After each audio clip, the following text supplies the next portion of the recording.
there, this is James and you're watching Tixee Live. And a very good morning to all of you, and all of you a very happy Friday. In today's program, I want to talk about the UK again, and the potential blinking contest might finally has a winner. Plus, a couple other developments about what happened yesterday, why the market rallied, even though we got a really hot CPI reading. But before we get into all of that, don't forget, these little videos are for educational purposes only, and in no way whatsoever should be taken as financial advice. I always suggest you do your own research and do your own due diligence. And of course, know the risks at hand before entering any trade. With that out of the way, let's get started. So, yes, today is a pretty important day for the Great British Pound, because today you've got a couple of things happening and occurring in the UK. First of all, the Bank of England is set to end its emergency bond buying program today. And like they always said, there was a little bit of rumor and chat. There was a report in the Financial Times they might extend it, but they have said today is the last day they are going to do their the emergency bond buying package. But they have said, although they're unlikely to extend it, there are still rumors, of course, but they're unlikely to extend it. They have said they will increase the size of their purchases today to keep, obviously, the UK bond market stable. So really, it's Monday to see how the market will handle it. But there's something else. There's something else which is giving the market, the UK market, and the sterling a little bit of a boost. Now, don't forget, I mentioned yesterday there was like a blinking contest. Who was going to back down first? Was it going to be the Bank of England, or was it going to be the UK government? And it does appear it's the UK government who's lost this blinking contest, because Chancellor Kwasi Kwarteng has cut short his visit to the United States for urgent talks with the PM in Downing Street. And there's a lot of anticipation now that this meeting is all about doing a U-turn on the mini budget. Because don't forget, when they announced the mini budget 2 weeks ago, all hell broke loose. The sterling collapsed, hit an all-time low against the dollar. The bond market absolutely erupted, which meant the Bank of England had to intervene. Now, if they do a U-turn, now, potentially, this is boosting the sterling at the moment. We'll look at the sterling at the moment. But if they do a U-turn, then they really have lost all credibility. And don't forget, since Liz Truss became the PM, the UK is estimated to have lost about 300 billion in their UK assets. So pretty damning. But anyway, like I say, it's currently boosting the sterling. However, I want to have a look at it now. We'll talk about it. My main concern about this, and this is what you need to be aware of, if we do get a release, or we do get officially announced that the mini budget has been a U-turn, we could see a case of buy the rumor, sell the fact, because fundamentally the sterling is technically still quite weak. So at the moment it's got a boost on the rumors that we're going to get a U-turn, but we get confirmation, we might potentially see buy the rumor, sell the fact. But let's have a quick look at the sterling now. Okay, so this is the sterling at the moment. As you can see, on the back of obviously those rumors breaking yesterday, it did indeed get a boost on that. Actually was trading before that under 1.126. On the back of those rumors, it then skyrocketed above that level, and it's currently trading now slightly lower than it has been at 1.11269. The key area resistance for me, potentially, is 1.113779, and key potential support for the sterling is 1.112196, as you can see there. But at the moment, like I say, I am a little bit concerned if we do get confirmation that they are indeed doing a U-turn on the mini budget, pulling it away and changing their minds, we could see a case of buy the rumor, sell the fact. So we do need to be a little bit cautious on that. On the euro sterling, as you can see as well, the euro came under pressure against the sterling on the back of these rumors. Currently is range bound at the moment, currently trading at 0.8650. So yeah, something else really happened yesterday, which was really surprising. Now we had a really hot CPI reading. And don't forget, core CPI hit a 40-year high at 6.6%. Initially, the market collapsed, understandably, because obviously the market now goes, yeah, the Fed's definitely going to be aggressive, and there's no chance they're ever going to do a pivot. However, later in the US session, we saw a little bit of turnaround. And really what happened was the equity market pulled off a little bit of a coup yesterday, driving risk appetite across the board. For example, the S&P on the back of the announcement dropped initially by 2.4% after the CPI announcement. But as the session continued, it then soared. And it actually broke a 6-day losing streak, closing at 6.6% higher on the session. So it's a complete turnaround. Why was that? Why do we suddenly have risk appetite? I don't want to quickly discuss it. First of all, is it a technical correction? Let's have a quick look at the S&P and discuss it. So let me pull it up. 1 second. So here we go. This is the S&P 500. Okay. As you can see, this candle here, all right, initially on the back of that higher than anticipated CPI reading, it crashed. And at the time we were watching it, we were doing the watch along, I said we'd have to keep an eye on this 50% Fibonacci retracement level, which is 3,495 points. It dipped below it, and then the market had a turnaround. It changed, it then skyrocketed and bounced off that. So it basically, what I'm saying, this then drove our risk appetite into the market. This is why we saw currencies get stronger. As well as that, it was the rumors of obviously about the mini budget being, U-turn mini budget also helped drive it. But really, it was more of a technical drive. Now, my only concern about this at the moment, we'll have a look at some of the other assets, is this short term? Because the fundamentals hasn't changed. Or are we simply looking at it in the way of the market is finally comes to terms that we're not going to get a pivot, okay? The 75 basis point rate hike is definitely happening. However, risk appetite's there because it's feeling that it can handle it. I personally think this might be medium to short term. For now, the market's enjoying a bit of a boost and fair play to it. I mean, like I said, the S&P has had a 6-day losing streak, so it deserved one day of gains at least, didn't it? So I see this is on the daily. So like I say, this was a big turnaround. I do think this was a bit of a technical correction and a little bit of the market saying, also sort of thinking that we're not going to get any more shocking CPI readings, which helped boost the risk appetite yesterday.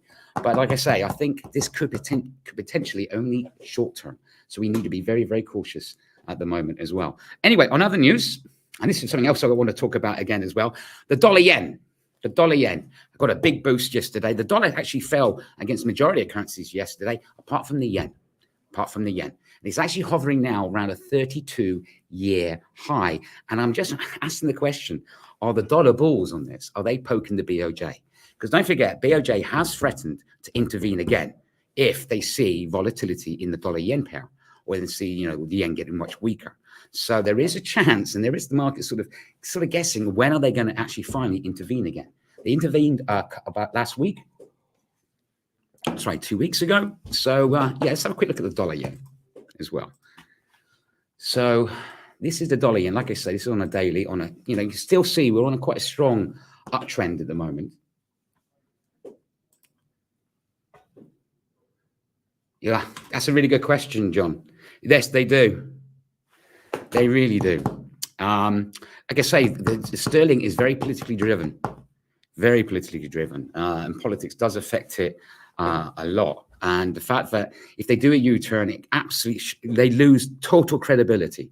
And like I said, I think this, we might get a case of buy the room and sell the fact. It might give the sterling a little bit of a boost initially, but I think the fundamentals is still there. And the fact that you have got a government in place which is lost all credibility in the medium to long term will be bad for the sterling as well. I'm still a sterling bear in the medium to long term because the fundamentals are still there. So like I say, we might get a temporary boost for the sterling on the back of this. But again, what does it say about this trust? This is a lady for turning.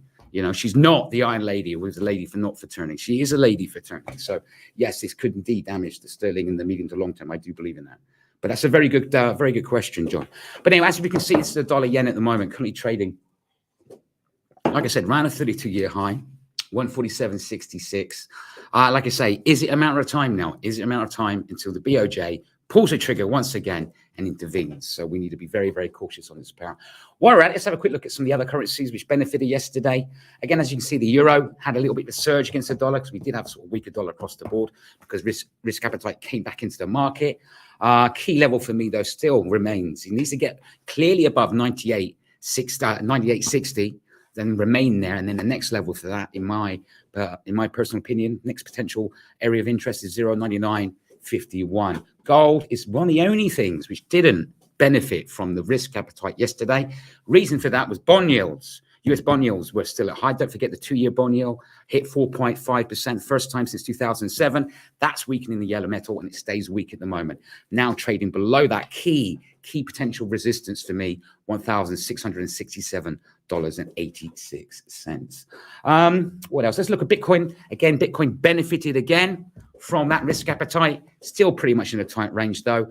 Key potential resistance, $20,355, and key potential support, $18,438. So there we go. Today, of course, is a big day as well for the market because the earnings season's kicking off. The earnings season kicking off. Today, we're going to get earnings from JP Morgan, Wells Fargo, Morgan Stanley, and Citigroup, from the big banks. And like I say, now it's all going to be about the earnings season. We're all going to be clearly focused on that and what that can do to the market. There is always already much anticipation we are going to get pretty disappointing reports. They've already, a lot of companies already warned they've downgraded their growth forecasts. So like I say, what will these reports show us? So let's just say, let's be prepared for that. The only thing today, as well as that coming out economic-wise, is US retail sales. But like I say, that's been overshadowed by the CPI. And like I say, I really think it's going to be now kicking in with the earnings season. It's all going to be about that. And I expect to be talking about that a fair bit in the future. European equities, as they currently stand, currently trading in the green, boosted by the rumors of the mini budget being scrapped, 0.79%. DAX also in the green, 0.65%. And the Euro Stock 50 currently trading in the green, 0.77%. Don't forget, you can ask me questions anytime at all, like Mr. Arnold did, which I really appreciate. Really good question. And like I said, I do think you're right, John.